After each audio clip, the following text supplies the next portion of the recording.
This is the Wheel of Time Spoilers podcast.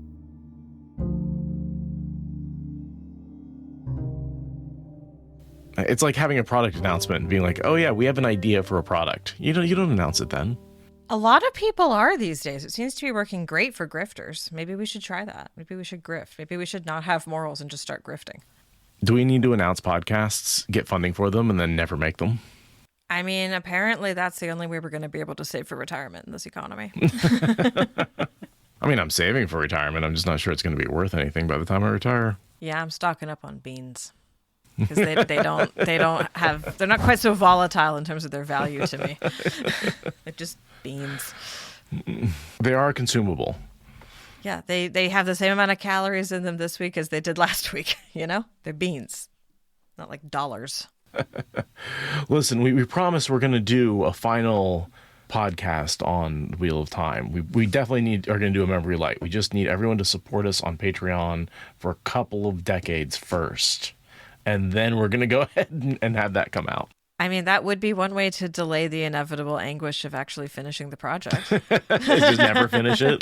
Just be like, oh yeah, no, we're totally going to do a Memory of Light. We just have to do this other book series first. And this other book series first. And this other book series We have to make a TV show really quick. Couple of short stories. Raise money for charity. Screenplay. Trip to Antarctica for some inexplicable reason. Athlon. By the time you actually post that podcast, it will be more like a forgetfulness of light. Yes. I mean, in a lot of ways we are. We're like, oh, we're going to throw the prequel in there. Like, there is a little bit of that, like, not wanting to finish it and doing this other prequel first. But the prequel had to get done. I think we're allowed one sidestep before it gets weird. And the prequel's part of the series. We've always intended to do it as part of the journey. It was a question of when. But also now we've gone from, we're going to do it in 5 episodes to we have to do like 3 chapters per episode. Oh my God. What was I thinking? I'm an idiot. We were both thinking it. We're both idiots. I'm reading through this going, oh, just not much is happening. It's just backstory. There's so much going on in every Jordan sentence. I've been lulled into a false sense of compliancy by the Sanderson-ness of these last 2 books. I mean, it's just been...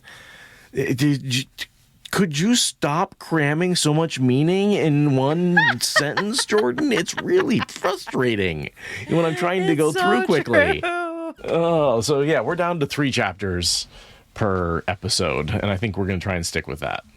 Yeah. So there goes our plans. The best laid plans of mice and men. Yeah, right. Thoroughly chewed. Oh, the best laid plans of rats and Forsaken. There we go. And then something dragon.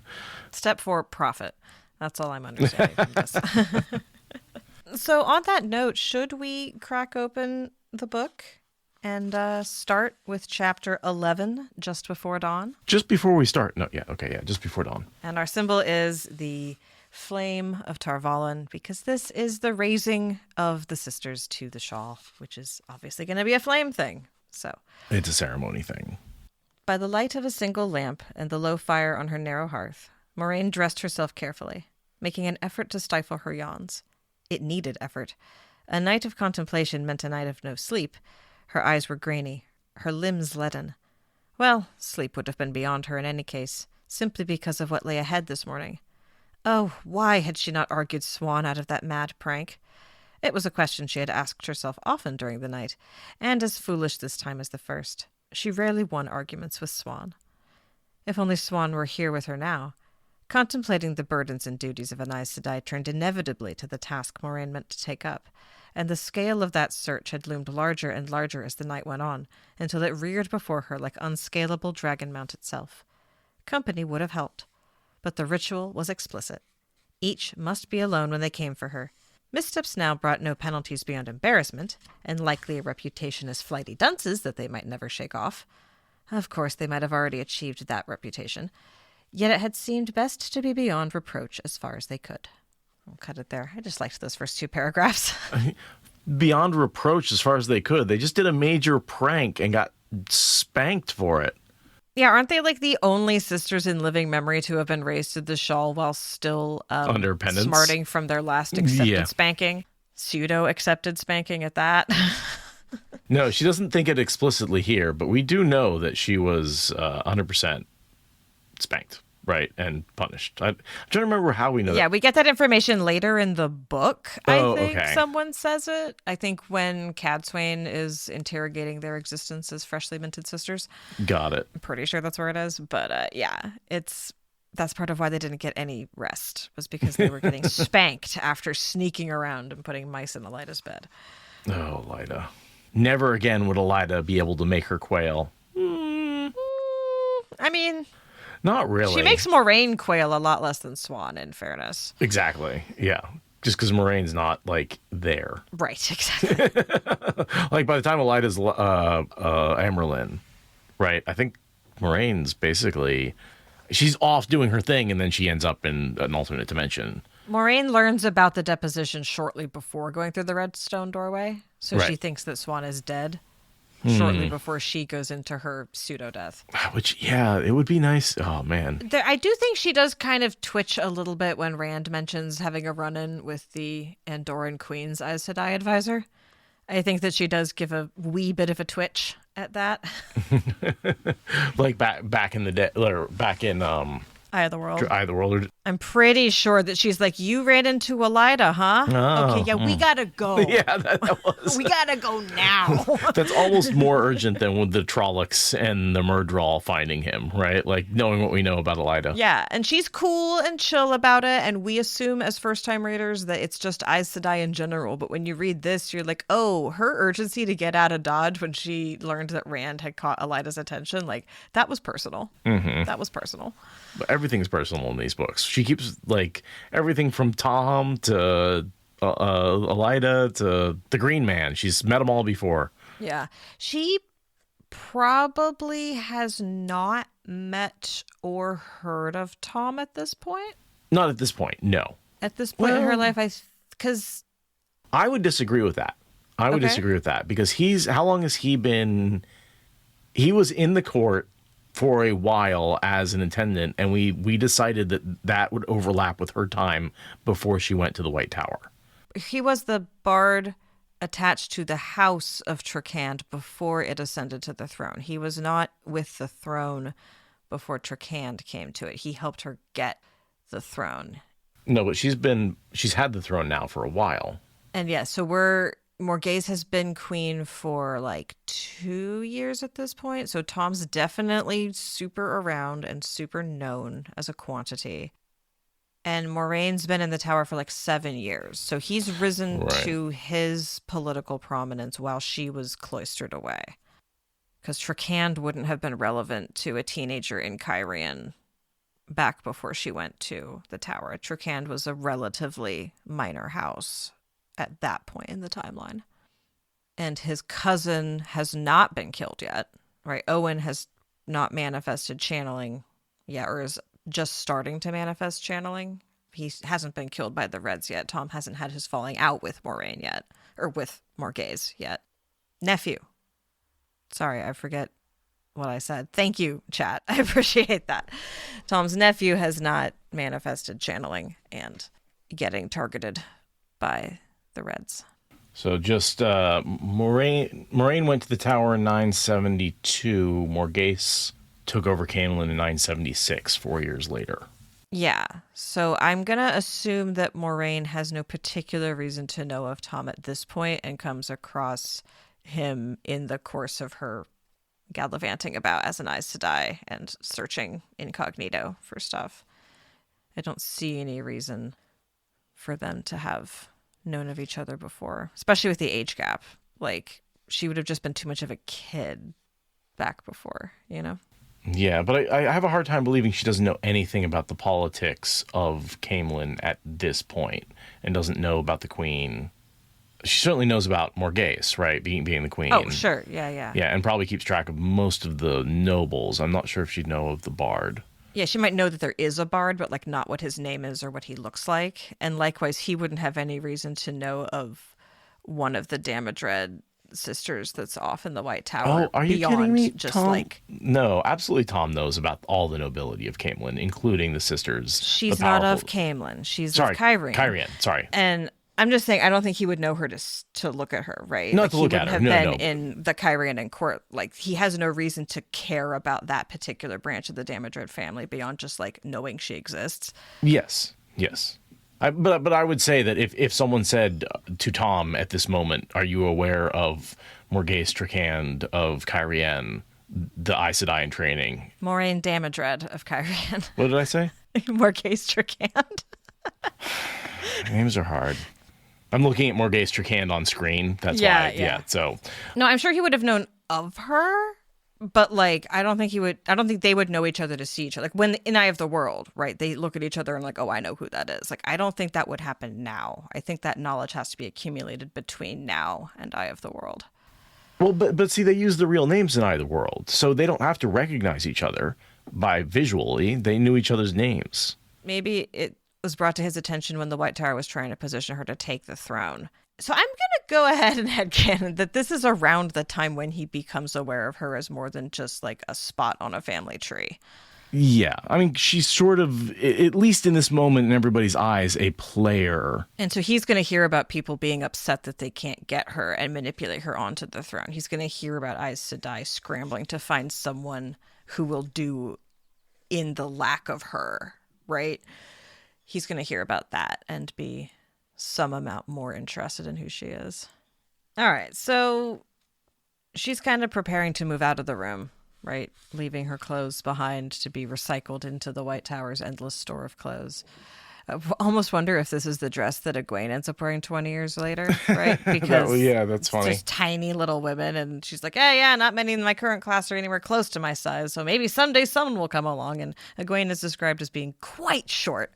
And I'm assuming that all this stuff goes into storage under a keeping, because it's like it would rot if they didn't, but it's all magically stored, so it's fine to stay for centuries. Yeah, keepings aren't new weaves. Yeah, they've had keepings for a long time.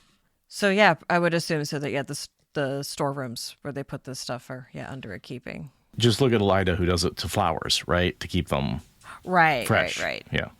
I watched a video recently of a woman who was like, I want to grow a dress. So she starts with sowing flax into the ground. I've seen all those, yeah. Yeah, it's this is a world where that's how you get clothes.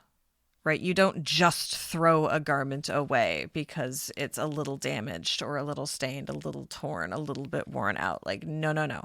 You repair that shit, you clean it very carefully, and you save it for the next person. And if you're poor and on the street, you have one set of clothing, maybe two. Yeah, and you'll put clothes in your will because they're expensive and sturdy. It's kind of a big deal. The whole dressmaker sequence in this, you always have to remember that every piece of fabric has to be manufactured by hand every single step of the way. Maybe they've got water looms, but they don't have power looms. They don't have spinning jennies. They don't have sewing machines. Like, so many of the steps you need to make a dress are being done with human power. Maybe a bit of water wheels if someone's very clever. I mean, there's still at the point in civilization where you're trying to take care of your three main needs: food, shelter, clothing. And most of the labor of everyone in this world is going towards one of those three things. Most people are farmers. The people who aren't farmers are working on making clothes. The people who aren't working on making clothes are probably Ogier building homes. And they've got a little bit with the magic class, right, that kind of exists above that with the Aes Sedai and a few other people. But yeah, most people's labor, I mean, that or war, I suppose. Well, and of course, the emerging class that comes out of having those things actually working at scale, bureaucrats.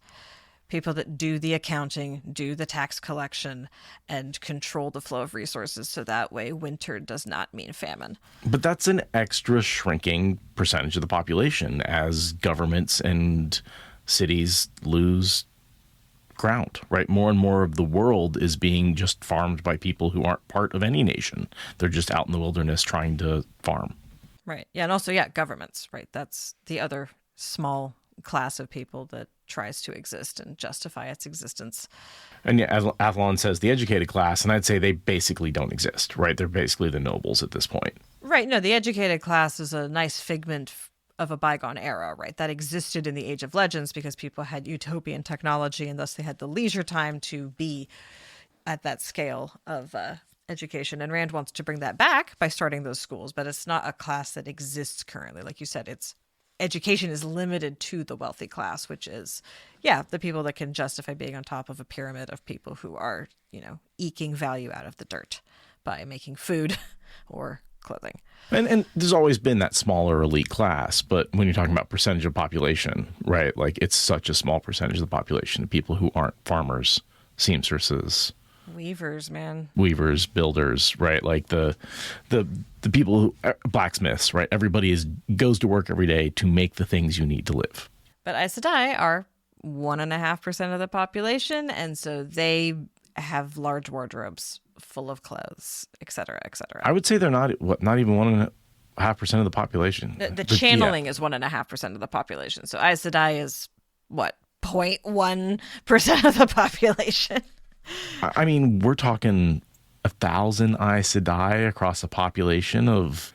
I mean, there's got to be millions of people across Randland. Yeah, I'd say probably less than 10 million, but millions for sure. So let's see. Call it 10 million. Sure. Divide that by 1,000, right? I can do that in my head. No, I can't.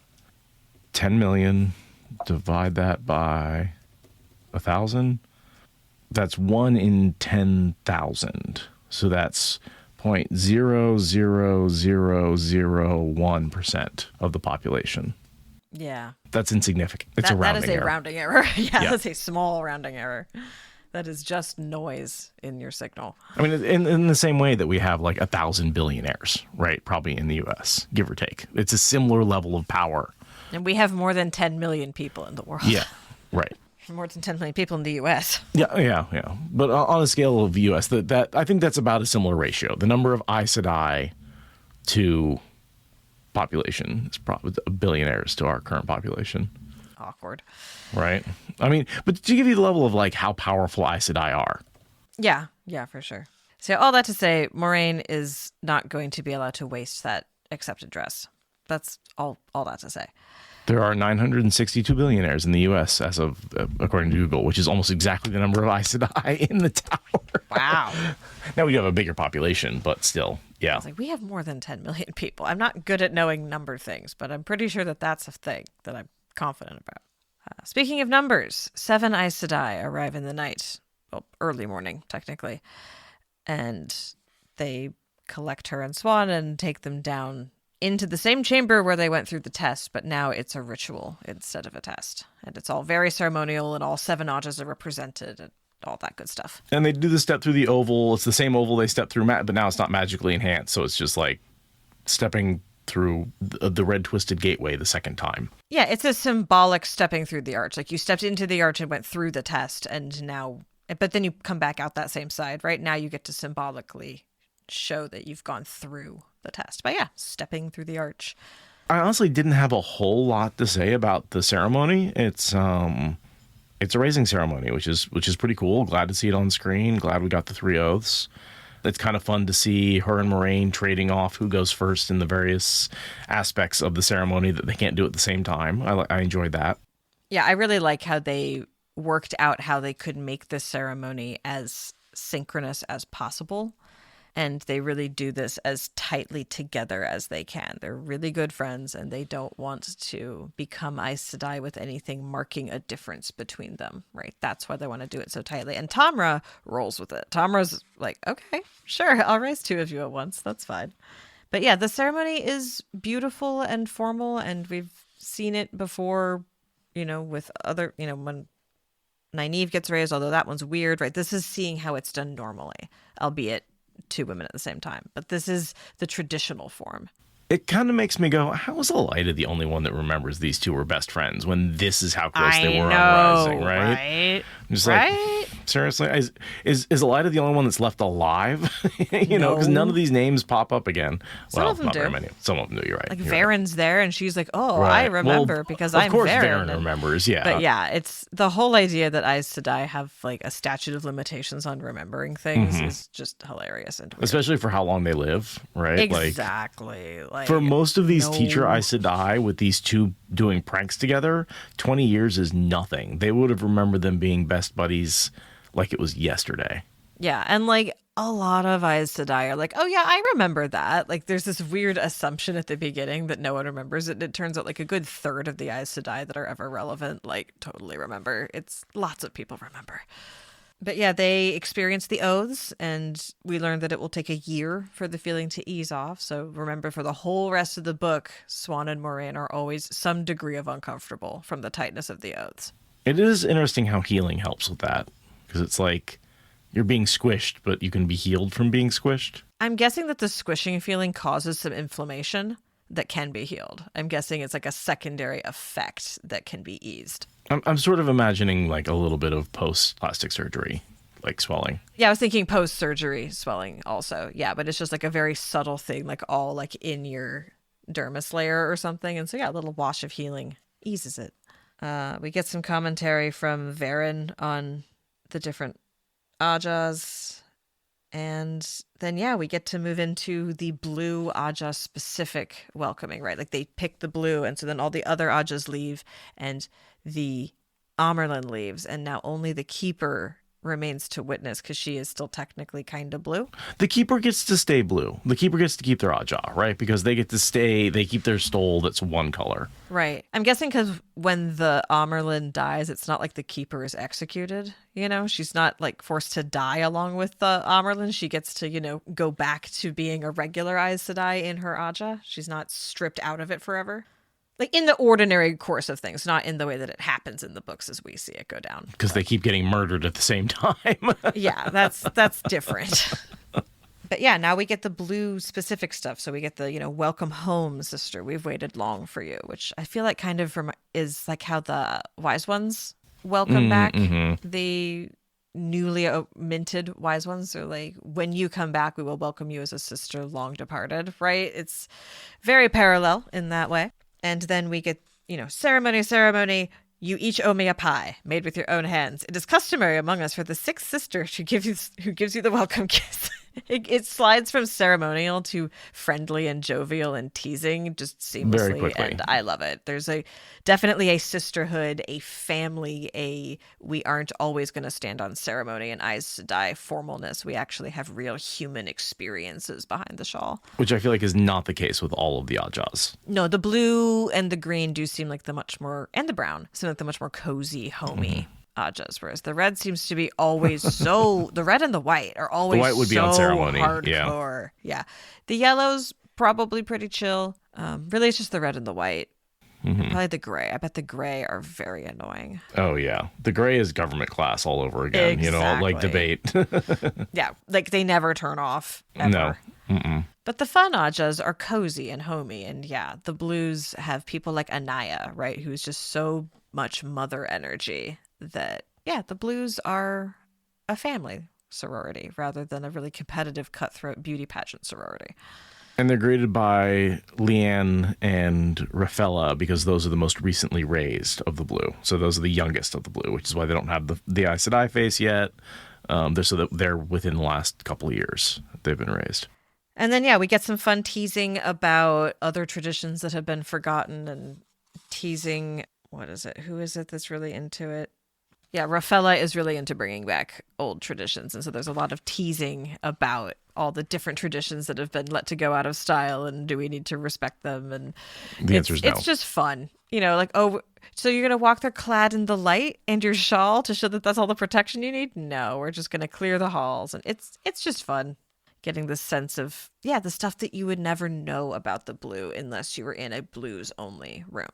It kind of reminds me of the people who are trying to like bring back Bible stuff, and it's like, oh, do you also like gonna stone people for wearing mixed fabrics because you're wearing like cloth and polyester right now, you know? And, like, yeah, the mixed fiber loophole is always like, so yeah, at what point did it become okay to wear mixed fibers, huh?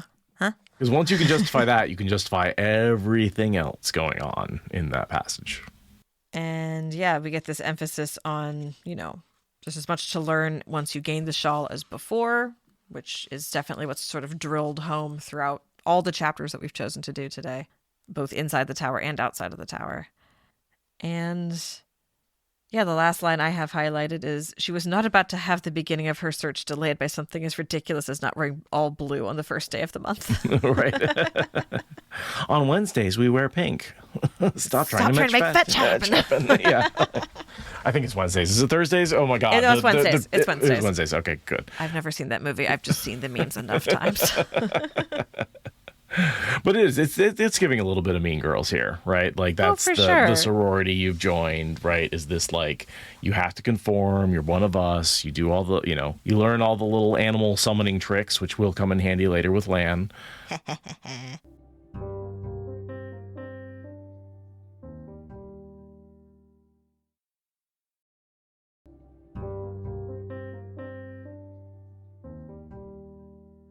So yeah, we then change chapters over to chapter 12, entering home, with the symbol being Swan's fish, and it's just a continuation now that we've reached the Blue Aja quarters, right? This initially, what we were doing in the last chapter was the blue ceremony in the testing chamber, and now we're moving to the blue ceremony in the Blue Aja's home itself.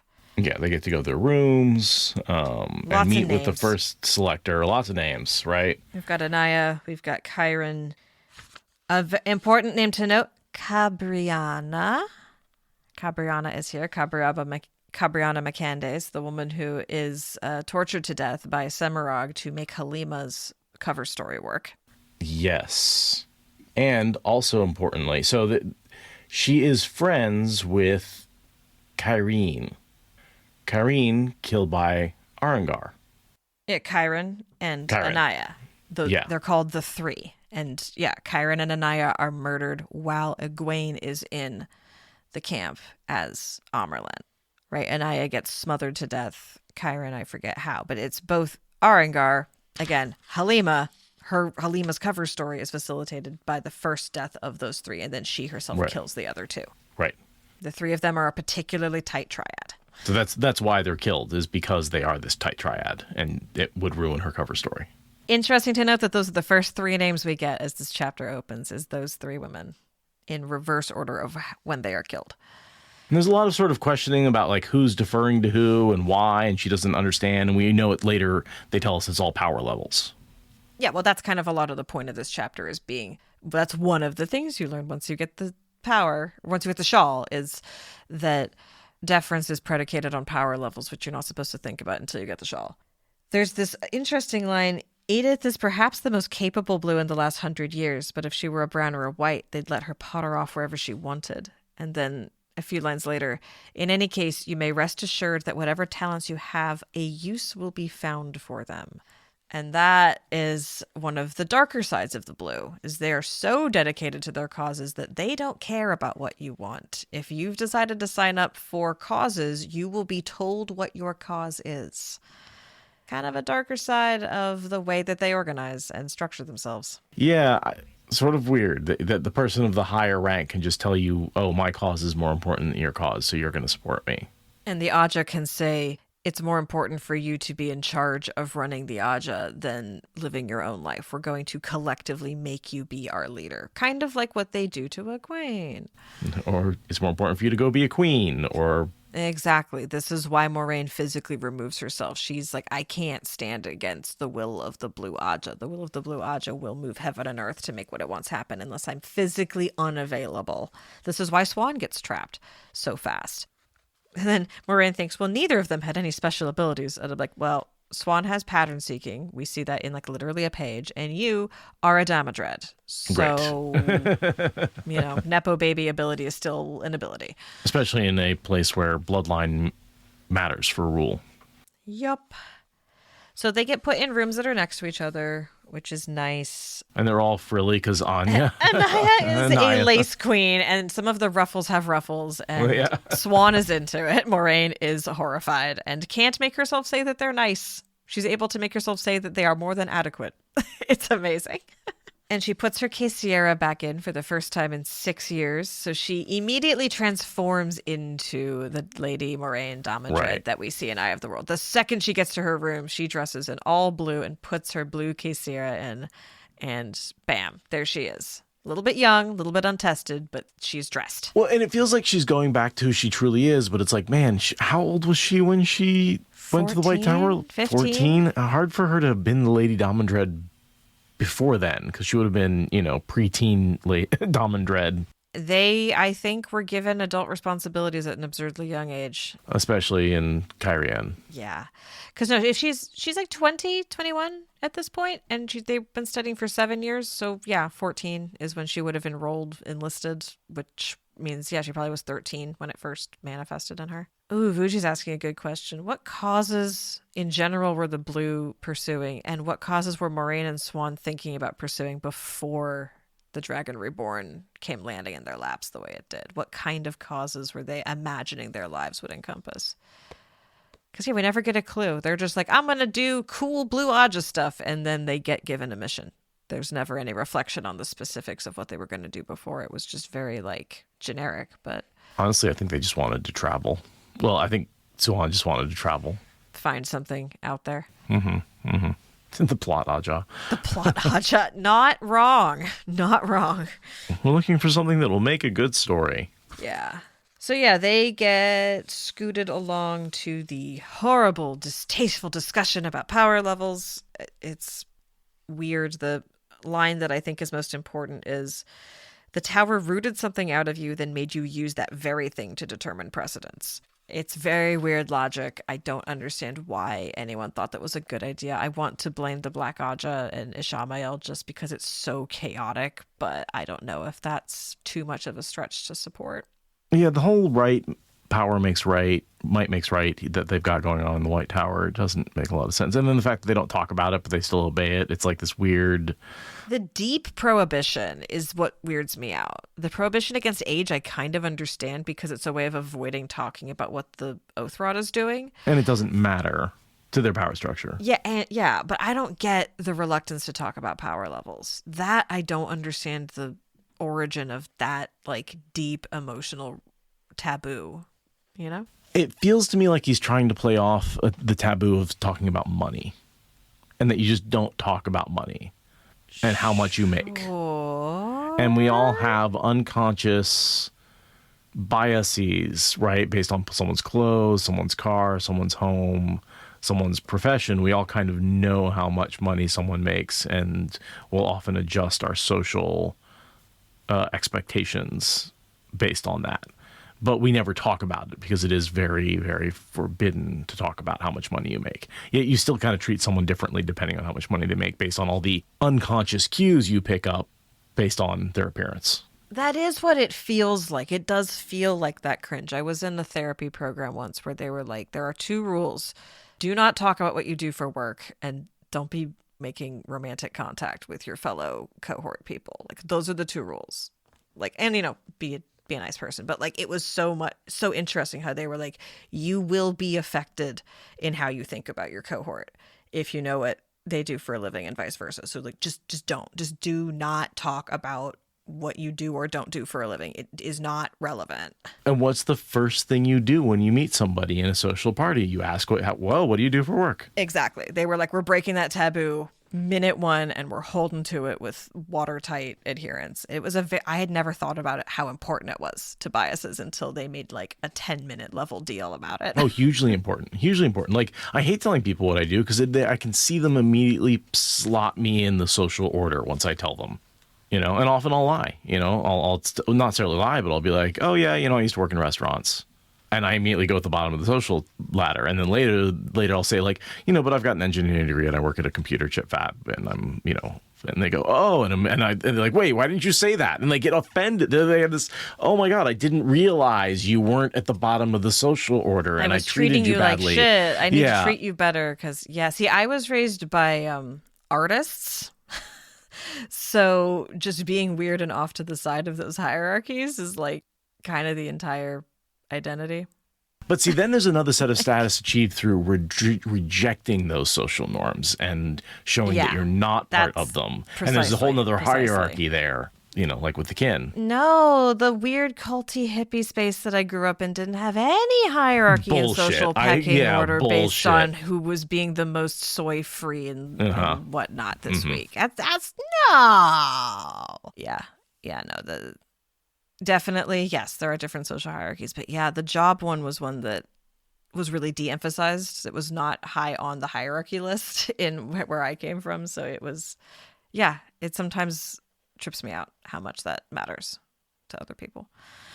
And of course, they get the exceptions, right? Like, if the authority of the tower puts them above you, then they're above you for that period of time. Right. Embassy structure matters. If the Dragon Reborn decides that you're in charge, that matters. right. Like, yeah. We can go back to those moments and when, there's some weirdness when they walk into the tower embassy and it's like, he's like, you're in charge. And they're like, whoa, that's not what's supposed to happen. No, that is what's supposed to happen. That's the thing, is the leader of the embassy has been getting lower and lower status and lower ranked. And then he comes in and says, no, she's the leader. And everyone goes, right. But we don't, but we've been undercutting her so effectively. Yeah. Dragon Reborn said that the original leader needs to be the leader. So shut the fuck up.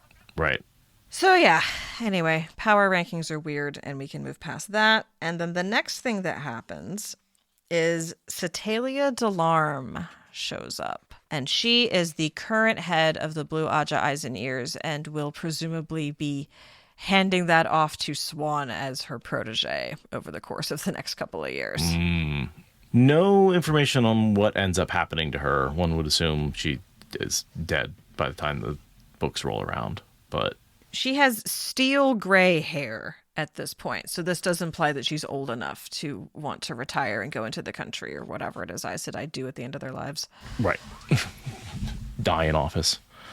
Like all boomers. Right. She's not around at some point in the next 20 years. Right. Delarme is almost the name of one of the soldiers in the Band of the Red Hand. I think it's Delarne in Matt's. I think that's the guy that like falls in Hinder's Tap and Matt goes back for it. I'm like, that name sounds so familiar. I'm pretty sure it's different, but I want a headcanon that, they're cousins or something. Sure. I'll give it to you. Only because I've got one of those coming up later that you're going to disagree with. So I'm going to give you this one. You're giving me this one as an olive branch. Yeah, absolutely. Support me later. So she calls Moiraine a pretty little porcelain doll and then hands... which she hates. And Swan agrees, except that she's actually a beautiful little porcelain doll, not just pretty. And I'm like... Dude, Swan's thoughts during this POV are dirty. Like... There's some crush. That's not just, oh, this is my friend. This is my crush, who I love. One of the perspectives ends with a kiss. Okay, if that's not a cut to black, I don't know what is. Yeah, it's adorable. Swan is fantastic. But yeah, she basically looks at this puzzle and immediately understands what it is. It's a cheat code to a card game.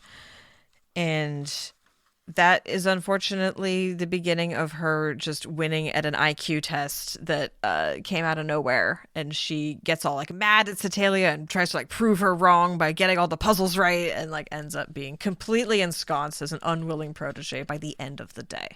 Welcome to the Gifted and Talented program. You will be taken out of class and put in a special room where wait, no, I don't want to go. Too bad. You have passed the Gifted and Talented program. Mm-hmm. And then Moiraine gets, 3 steps farther along in her day before getting yoinked. This is her getting yoinked to Tamra for Tamra to tell her, you'd sit your ass down and don't run away because we have plots for you. At which point she goes, running away. Yeah, because at this point, well, in the section that we're going to read later, she talks to her banker. And her banker says, oh, there was a situation that I sent you a letter about. And she goes, the tower's screening my mail and I didn't hear about that. Yeah. That letter has probably already been screened at this point. Sure, absolutely. It happened like 9 days ago or 8 days ago, right? Yeah. So Tamra summoning her and telling her to be in charge of distributing the bounty and to sit your ass down. Tamra's already totally scheming. This is part of, I think, why she doesn't mind that Swan and Moiraine have wanted to stay around, because she knows that this plot to put Moiraine on the Sun Throne is going, and she's fully endorsed it. Wouldn't that put her out of the tower to go hand out the bounty? Like, or is she like staying like in the tower and people are coming to her and she's just sitting in a booth handing out money to people who stroll? I don't understand the handing out of the bounty and how like, oh, it should only take a few days when getting the names took weeks. Where does it say only a few days? Sorry, not days. Look now, handing out the bounty can't last more than a few months. Sorry, not days. Still. And I don't think she's in charge of physically handing it out. She's in charge of distributing it. I think that means she's orchestrating the people that are handing it out. Like, this many sacks of gold into this cart to go to this area with this list under this person's supervision. I think that's more what Moiraine is being put in charge of, not physically handing the sacks over to people. That is weird. I was thinking that she would be out of the tower handing out, and I'm like, isn't that not getting her out of the tower to kind of start the search and check on people? Like, if she's handing out gold to the people in the list, is that not encouraging her to go look for the Dragon Reborn? Yeah, I don't think so. But if she's not, if she's just stuck in the tower organizing and doing paperwork, that's different. That's what I think's happening. Okay. Oh, and Anaya provides healing, which is helpful. And she holds on to the shawl, because all new sisters raise the shawl, find excuses to wear it all the time. Mm-hmm. Yeah, so then we actually switch to Swan's POV, where she's in Cetalia's room being told, you have a job now. She's been voluntold to be Cetalia's protege. Because that's what Cetalia is looking for, someone to take over the eyes and ears. Yeah. That's what the puzzle thing is for, right? Not for like anything else. Yeah, she needs an assistant. That was an interview. She needs a spy master. Yeah. That the whole puzzle thing was just an interview process. Mm-hmm. And that's where we get the thoughts about it. She was not a pretty porcelain little doll. She was a beautiful little porcelain doll. The sight of Moiraine always made her smile. No matter how often she was knocked down, she climbed back up on her feet straight away. Moiraine did not know the meaning of give up. Her voice usually reminded Suian of silver bells, but Moiraine hated hearing that. Yeah. Mm-hmm. Yeah. Mm-hmm. Yeah. Swan is so in love with Moiraine. So yeah, they discuss their days. Moiraine comes out as the potential heir to the Sun Throne to Swan. She's been hiding that from her. And Swan's like, well, of course you're a queen. Like, obviously. You know? Like, yeah. No, totally. She's like, well, you're my queen, obviously. Yeah.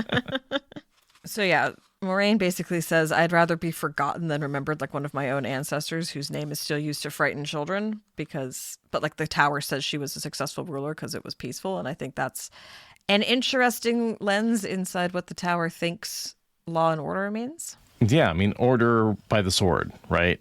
Yeah.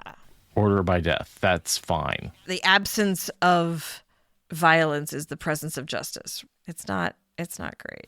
That was her great-grandmother? I think Yes. so, yeah. And this is the only information we have about her. And then the POV ends with Moiraine offering healing and Swan kissing her, and then the camera cuts to black. And I'm like, there is no heterosexual explanation for that. No. There simply is not. And I'm happy about that. Think about how beautiful she is now in their own private quarters. No consequences whatsoever. Heal each other by, putting hands on, and then rearrange the lace on that bed. Rip it off more likely. And so then we can switch POVs to Lan. Get a little dash of Lan here. Which is basically him saying, yes, the war is over, right? It took a little while for them to realize the Aiel were just going to retreat. There's no more battles to be had. Pedro Nile is not doing the dumb thing and doing suicidal attacks on retreating Aiel. Like, he's smart enough not to do that because he's not a complete moron. Yeah. We get a look at Kinslayer's dagger. A little fun. Hey, we know that location from book 2. That's important. And yeah, just an emphasis that Niall is a great captain. He is a respected great captain at this point in time. This is kind of like the peak of Niall's career, right? He's riding on the momentum from this period, among others, when we see him in 20 years, Right. One would assume he had some success against the Aiel, unlike most of the other captains. Right. This is a lot of where he is in the act of having all that momentum that he is literally going to be still riding on 20 years from now. Before he gets, assassinated. Don't most of the great captains get their acclaim from the Aiel War? I actually don't know. I just kind of thought they were great captains for reasons. I didn't think that the Aiel War figured specifically into it, but it wouldn't surprise me. Because they're all kind of that age, right? Well, they're all different ages, but they all have Aiel War experience, right? Niall's significantly older than all of them, right? Gareth Bryn and Niall are not the same age, but they both are great captains and they both fought in the Aiel War. Yeah, I guess of an age to be old enough to have fought in the Aiel War. Niall's already pretty much like the old guy on the block at this point. Yeah, fighting the Blight, I guess that does count. But for me, it's like you can't really be a captain and a general fighting the Blight. Yeah, being a general is sort of a human war right thing. I think of fighting the Blight as being more of like a extermination job, like against cleanup crew almost. because you don't have the big battles. You don't have the pitch battles, right? You have raids. You have fades trying to sneak into your barracks. You have villages disappearing. You rarely have big battles. Right. But this is just to emphasize that Niall is actually a good captain in terms of the tactical task, and this is why he's a great captain. And Lan and Bukama are kind of talking about after, what are we doing once this campaign is formally over. And Lan says, the act of riding to the Blight will be enough of a vacation. And Bukama's like, bullshit. Yeah. Which, I agree with Bukama. That is a bullshit argument from Lan. Oh, I'll rest while I'm riding across the continent. That's not rest, dude. That's such a typical Lan thing to do. He has nothing to live for right now. He's like, I can't wait to get back to my suicidal death wish Blight campaign. But Bukama kind of wants to relax. He wants to chill. He wants to see the Southlands and have wine and pretty girls. He's classic. I'm too old for this shit. I'm 5 days away from retirement. I just want to relax. Let's not get involved in anything. And then this rookie cop goes and hooks up with some Aes Sedai and gets him killed by the Black Aja. It's like, God damn it, Bukama just wanted to relax a little bit. And you, Lan, cannot. You're on a suicidal mission and you're taking him down with you. Just go have a few drinks. I know, right? Nodding to all of that. Now, I'm glad he does get involved, right? Or else we wouldn't have the classic Lan. But, from Bukama's perspective, oh my God, come on, Lan.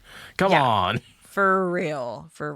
And so, they leave from this campaign and they specifically say, we're going to detour around Tarvalin. We want nothing to do with any Aes Sedai whatsoever. And you only find Aes Sedai at Tarvalin. They never wander along on the road incognito. We'll be fine. The number of times, I don't know why he thinks I don't want to get involved with Aes Sedai this many times, other than the fact for ironic storytelling. Because he's not been involved with Aes Sedai at all. They haven't been involved in his life. The idea that he would encounter one seems almost foreign. For him to be like, all I want to do is go fight the Blight and avoid Aes Sedai. I'm just like, what?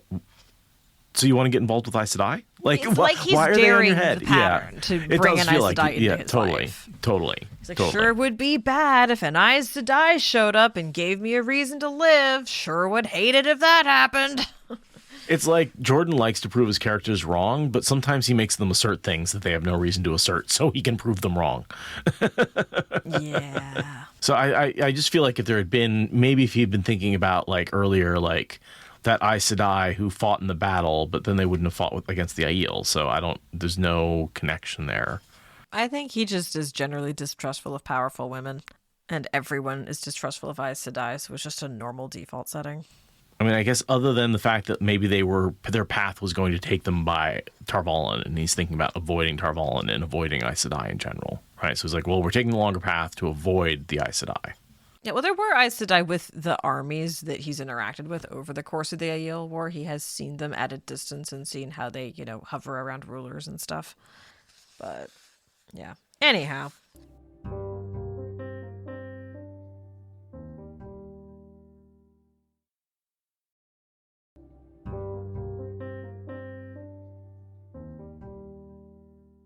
Chapter 13, Business in the City. Our symbol is the snake in the wheel.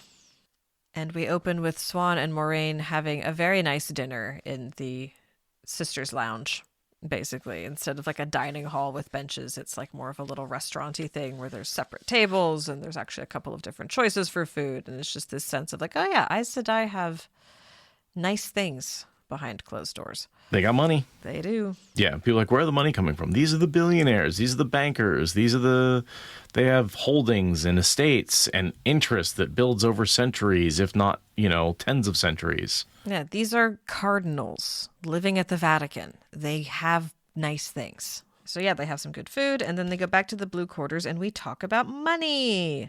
They get 1,000 crowns of gold per year as an annual stipend, and they can get more if they want it, and it's a reasonable request.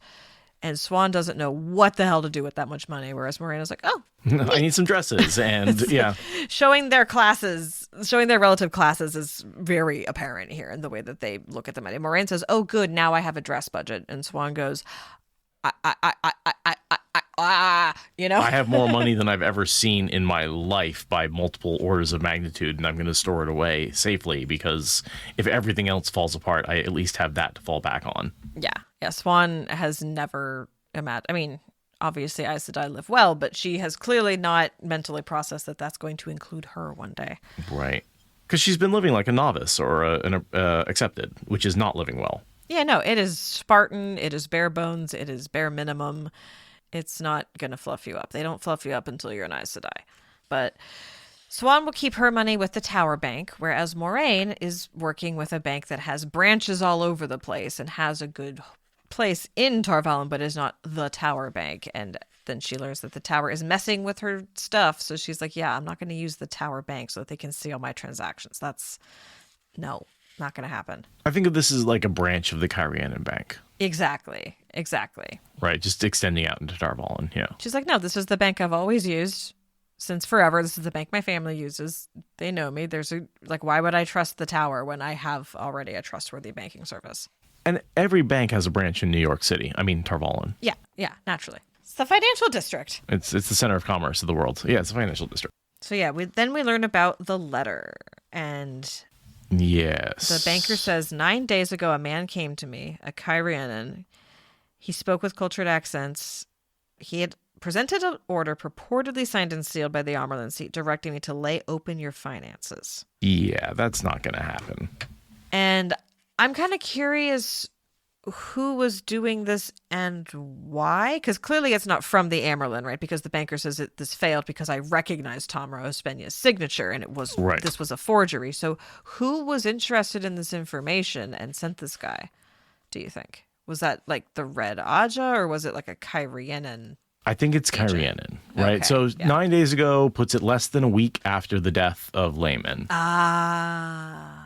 So I think basically someone just had her on the radar as a potential to inherit the throne and was trying to sabotage her by getting access to her finances. Okay, right. Like, so as soon as Lammen dies, immediately people are sniffing around her from every angle. Okay, that makes sense. Whether it's opposition, research, whether it's trying to undercut her finances, I don't really know. Later, there's a moment where she thinks that basically she's under attack and she thinks, oh, it must be this guy ordering it, but it's not. It's totally the Black Aja, right? So.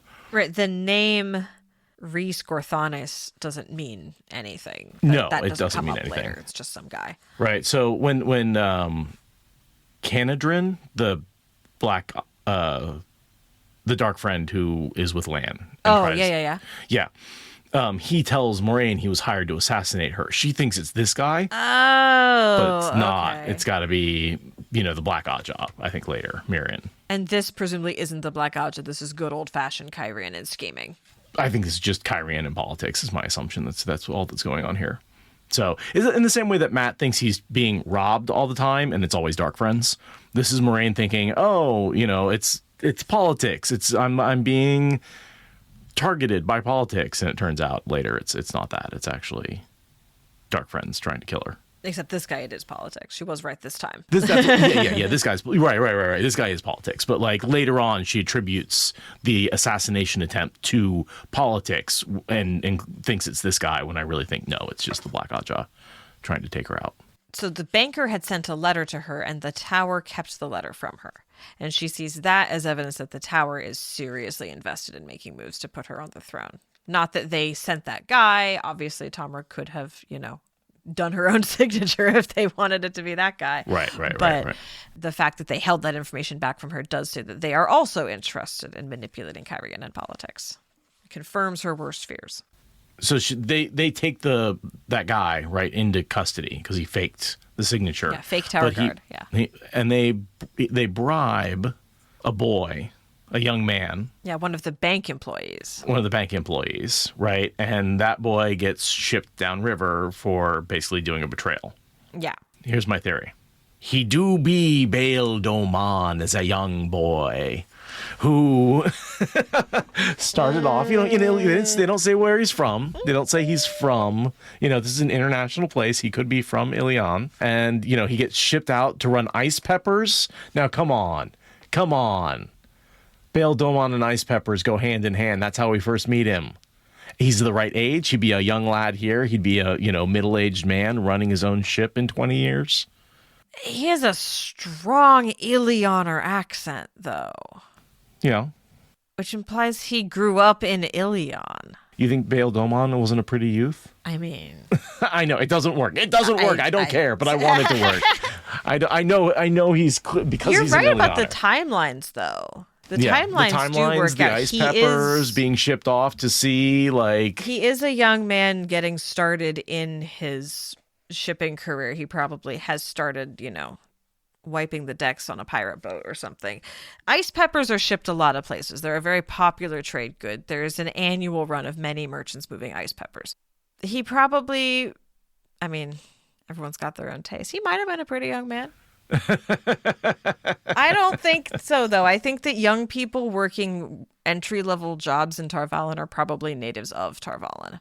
They're probably Andorans well, that's the good question. Tarvalon is of no nation, right? It does not exist inside of Andor. Tarvalon is Tarvalon, like the Vatican. Are you a Tarvaloner? Yeah, Tarvalonite. Tarvalonite? Like, they never really talk about where these people who live there, what nation are they from? Yeah, they're just from Tarvalon.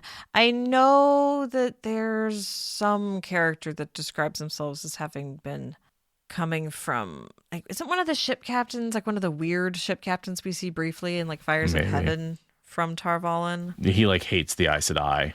No, it's the one that Matt runs away with. It's the one that Matt jumps on after the Lucky Night. I believe that guy is a native Tarvaloner. And Matt comments, internally on how it's kind of weird that he doesn't like Aes Sedai, given that he's from there. I don't recall there being a name for what a Tarvaloner is, but Tarvaloner sounds right. Mm-hmm. Tarvalonite does not sound right. Tarvaloner sounds right. Or as the White Cloak refers to them, Aes Sedai cuck. Wow. Where that came from. Wow. Came from the manosphere language seeping I know, into our right? common Yeah. consciousness, unfortunately. Well, the White Cloaks are a good analogy for that, so. They are. Anyway, but yeah, I wanted that to be somebody, I wanted that to be backstory of one of our characters, and Bail Domon came to mind. I admire your enthusiasm and commitment to the bit, but I don't think it works. But I do like your enthusiasm. Tarvalonian? That sounds very Whovian to me. Yeah. All right, so next thing we've got is kind of the last major arc of the chapter, and this actually overlaps with what I was recording with my mom just a couple of hours ago. Seamstressing. Mm-hmm. Moiraine asks around for a seamstress because she needs to get a wardrobe, and she takes Swan to go do this dress shopping thing, which involves tailoring. She needs to fake a wardrobe. Well, she does genuinely get a bunch of clothes that she takes with her, but yes, she orders far more clothes in an effort to show that she's planning on sticking around. Right. Which is a lie. Yeah, it's omitting some of the truth. And we get this whole thing about the seamstress and the relationship with your tailor and the fitting process and how you do and don't negotiate about what aspects of design and price and adornment. And the reason that I was bringing this up to my mom earlier was because we were talking about sewing, as we always do, but we were specifically talking about sewing machines in warfare, because the first war in which sewing machines made a material difference in the outcome of the war was the Civil War. The North had sewing machines at that point, and it made a really big difference that they had much better clothes and tents and whatnot than the Southern army, right? And so then we were talking on and on and on about that and thinking about just how hard it is to make clothes. And it got me to thinking about how in Wheel of Time, these dresses, they're all not just hand sewn, they're also hand woven, right? And think about where the silk is coming from and how it's getting there. Oh, the silk had to come from Shara. Yeah. It's getting shipped over from freaking Shara. And it's just, all of this is so much work. No wonder the relationship with the seamstress is so much, it's so complicated, because making clothes is so difficult, right? The hours it takes to stitch a garment together, right? And Moiraine's like, yeah, I want 20 dresses. I want them to start getting delivered next week. Just the labor involved is so much more than we can even comprehend, you know? And the social status that goes along with that, right? The skill and the ability, and like you have to bow to her as though she is a superior to you as an Aes Sedai. Like that's the level of skilled labor that is going on here, right? And like Swan thinks it's fine to have 4 dresses, right? Because like from where she's coming from, that's, you know, months worth of money to a regular labor to make one garment, right? There's a reason why people used to will their garments onto their descendants, because garments were that expensive, that hard to come by, that hard to get a good jacket or whatever. It's very, very expensive in a world where everything is done with human power. And Moiraine just waltzes on in there and is like, yeah, I'm going to order 20 dresses. That's a normal thing to do. Only the richest of the rich kind of people can think like that. And then I really like what her sort of summary of what everybody does. When Moiraine's like, do we have to treat, when Suan's like, do we have to treat everybody like this? And Moiraine's like, no, the shoemaker will make what we want and we will bargain the price with him, but not too hard if we want his best work. The same with the glove maker, the stocking maker, the shift maker, and all the rest. Just be glad neither of us needs a hairdresser. The best hairdressers are true tyrants, nearly as bad as perfumers. And just that level of like, okay, so you've got dressmaker, then perfumer, then hairdresser, then all the other people who do work. And like... And don't forget the perfumer. Right. Yeah, that's wealthy lady stuff. That is wealthy lady stuff. Swan's like, no, I don't need all of that. But everything else is much more basic, right? Everybody needs shoes. Everybody needs shifts. Everybody, you know. And a lot of that stuff is way easier to make in more standardized sizes and adjust easily to fit a person. You know, you can make like 3 sizes of stockings, and that's going to be most people. Whereas what determines your social status is what you're wearing, what your hair looks like, and what you smell like. Those are the things people perceive when you walk into a room. So the dressmaker, the hairdresser, and the perfumer are the tyrants who determine what you're going to look like and what's fashionable, because they're determining fashion for the entire court. Right. And you're paying the person to be up on the fashion and up on the latest trends. And that's why they dictate to you what you're going to wear, not the other way around. And also notice how you have to go to a different merchant for every article of clothing. There is no department store where you can just go and get stuff from the sock aisle, right? You have to go to a person who just does hosiery, and their entire business is based around figuring out those materials and putting that stuff together. You have to go everywhere. You can't just go to one spot. You can't just get things all in a one and done situation. It's a whole journey. And then all the embroidery. So I have been absolutely addicted to cross stitch lately. I've been doing a cross stitch paint by numbers kind of thing where I'm just following a pattern, and I'm completely addicted to it. My mom did a lot of those growing up while I was growing up. Yeah, it's freaking fantastic. I'm having so much. It's analog Candy Crush. I'm successfully kicking the Candy Crush habit by playing with different brightly colored squares. So when, you know, Moraine's talking about all this embroidery that they're doing on this, I'm just like, man, again, that's all hand done. There's no sewing machine that does that. That's all hand embroidery. No, yeah, my neurodivergency isn't inherited, but all of my stockings were hand cross-stitched growing up by my mother. What do you mean your socks were cross-stitched?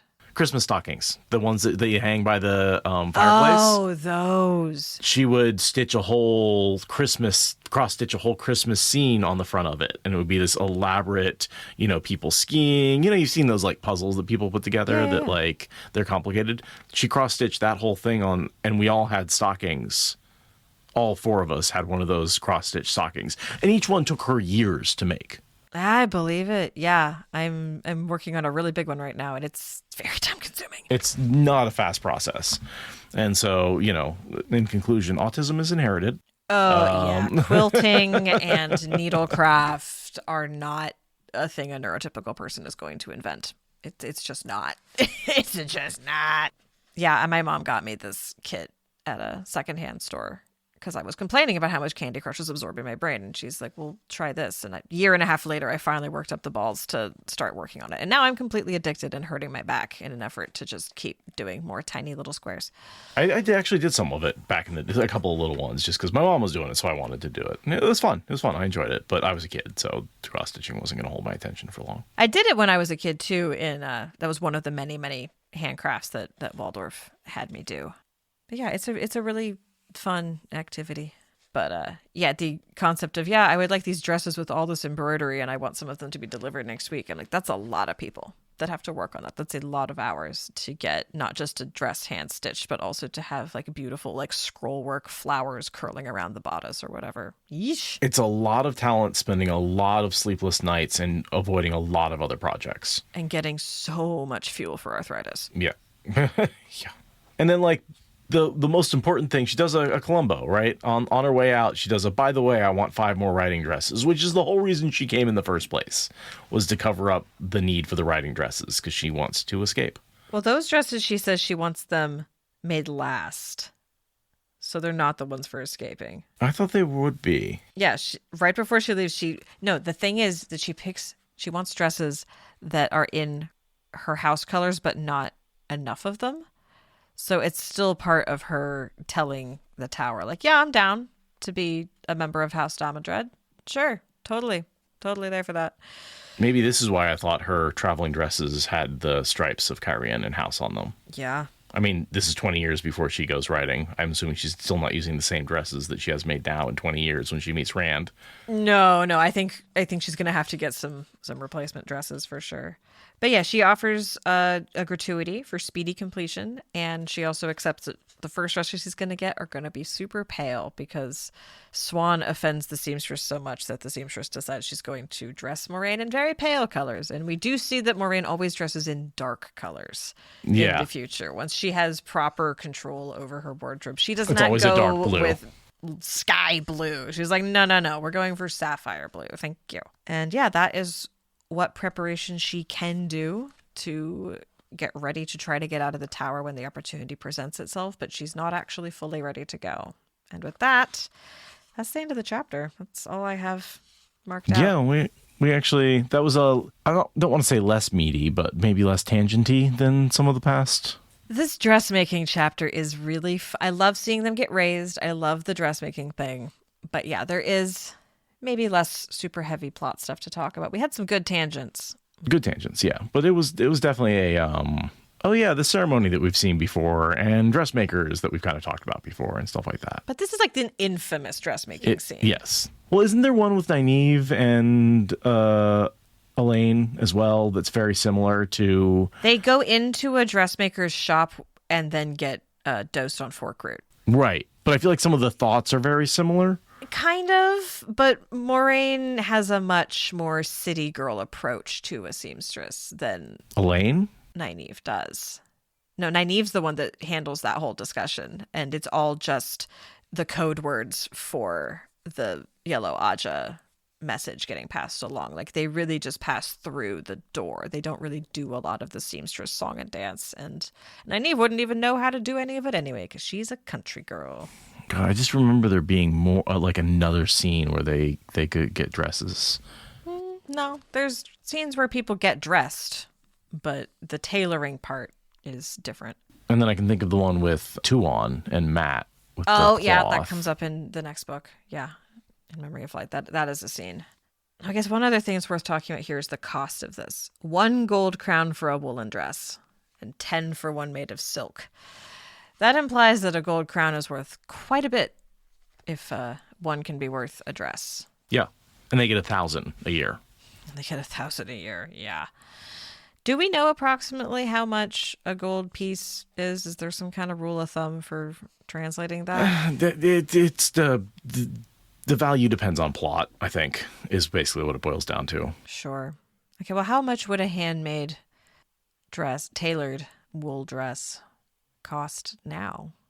If I were to buy one, if I were to make one, and I was a good seamstress and not learning everything over and over again, I don't know, hundreds of dollars. Right, and this is also like, yeah, I feel like this is also before money becomes very weird in later books with like And there's weights based on the nation, so every nation has a slightly different value depending on, Tarvalin marks are different than Kyrian marks. Right, Tarvalin has the best money. Yes. Which makes sense since they're the Because banker nation. The bankers, yeah. Which would make one assume that they've got a mint as well in Tarvalin. I mean, every nation's got to have one, but Tarvalin's got to have a mint with like some gold standards. So just a gold crown is 10 gold marks. A gold mark is 10 silver crowns. A silver crown is 10 silver marks. A silver mark is 10 silver pennies. A silver penny is 10 copper pennies. So... And we see like copper pennies in like small quantity being used to like pay for a meal or a mug of ale or something like that. So I kind of think of 100 silver pennies, back in the day when like a penny was worth something. Right. Yeah. Right. That's kind of a silver penny is kind of what a penny used to be worth. And a copper penny was like, because we used to have like tenths of pennies that people used to. And that's what our copper pennies are in this world, which means silver mark is the equivalent to kind of like a dollar, an old school dollar. A silver crown would be like $10. A gold mark is $100. And a gold crown is like $1,000. Oh, a mark and a crown are very different. A crown is 10 marks. Wow. And that's consistent throughout both silver and gold and copper. $1,000 for a wool dress or $10,000 for a silk dress. I guess they must have very good pay for their employees all the way through that entire supply chain. There must not be a lot of human labor exploitation all the way down to the harvesting of the fibers. And that makes the stipend $1 million a year in like 1920s dollars. Wow. You've become a robber baron level of wealthy for the low price of becoming an Aes Sedai. Mm-hmm. Damn. And that's after they've invested however many years into feeding and housing you. They have a lot of money.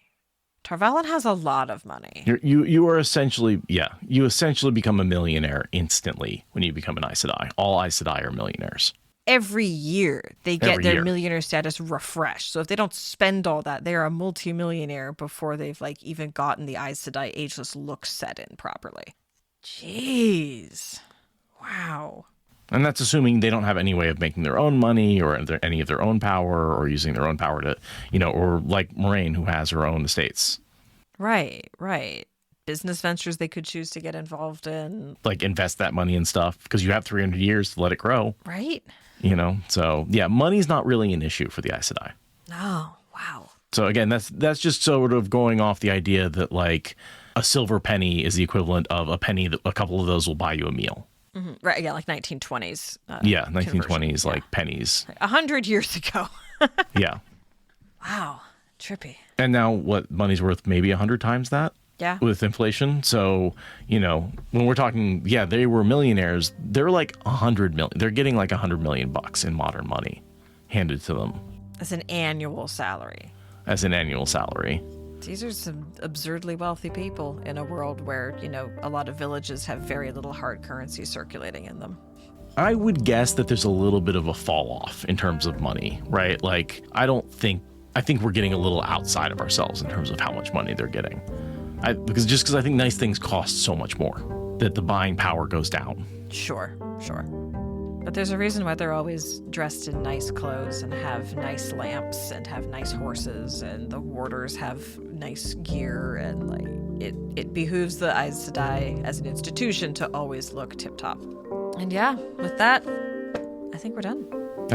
Yeah. No, having fun with these books a lot. Really love the Robert Jordan stuff. Looking forward to the next couple of chapters for sure.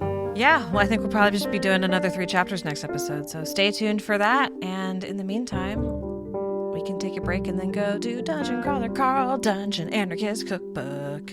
Sounds good to me.